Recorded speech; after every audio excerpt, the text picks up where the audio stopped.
You're now watching Showbiz Snap, your daily showbiz update. Gulantang nga ang sambayanang Pilipino. Matapos kasi ang investigasyon, lumabas na nga ang dahilan ng pagpanaw ng nasabing veteranong aktor na si Ronaldo Valdez. Kahapon, nagulat ang mga netizen matapos ngang ihayag di umano ng kapulisan ang nasabing pagpanaw at pagkumpirma na pumanaw na nga si Ronaldo Valdez. Tanong tuloy ng mga netizen, bakit ang Quezon City Police ang nag-confirm ng pagpanaw ng nasabing aktor? Ano nga ba ang dahilan kung bakit pumanaw ito? Ngayon, lumabas na nga po sa investigasyon, ayon po sa kapulisan ay tila suicide o pagkitil ng kanyang sariling buhay ang ginawa ng veteranong aktor.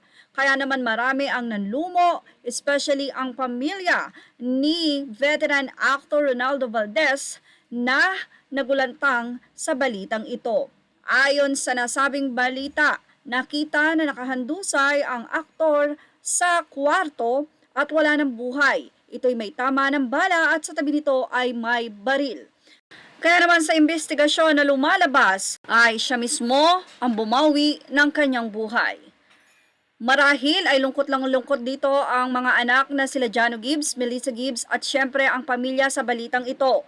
Sa ng mga netizen, may matinding problema ba na kinikimkim itong si Sir Ronaldo Valdez? Ano nga ba ang nangyari ng araw na iyon? Actually, may post pa si Ronaldo Valdez one day ago bago ang kanyang pagpanaw. Ito'y about sa separation, sa mga politika at sa nasabi nga pong religion, kung saan ay nag-voice out nga ng ganito ang nasabing aktor. Marami din ang nalulungkot, especially the fans of Catherine Bernardo and Daniel Padilla dahil nakita ang kanyang active na pag-comment kay Catherine at pagsuporta rito. Kaya naman narito ang naging say ng ilang netizen. Mula sa naging komento sa Showbiz Snap update ng netizen na ito, hindi ko matatanggap na nag-suicide ang lolo sir na magagawa niya ito. Diyos na ang nakakaalam ng totoong nangyari sa dakilang aktor. Mayor rest in peace. We miss you, Tatay Ronaldo Valdez. We miss you so much. Hindi ko kayang i-like ang video kasi nakakalungkot ang balita sa pagkamatay niya. Kung legit man ang balita, sobrang nakakaawa ang ending ng buhay ni Mr. Ronaldo Valdez. Mabigat talaga ang sakit, depression kapag sobra nakakamatay. Mula naman sa isang netizen, narito ang kanyang naging say. Hope they should do proper investigation.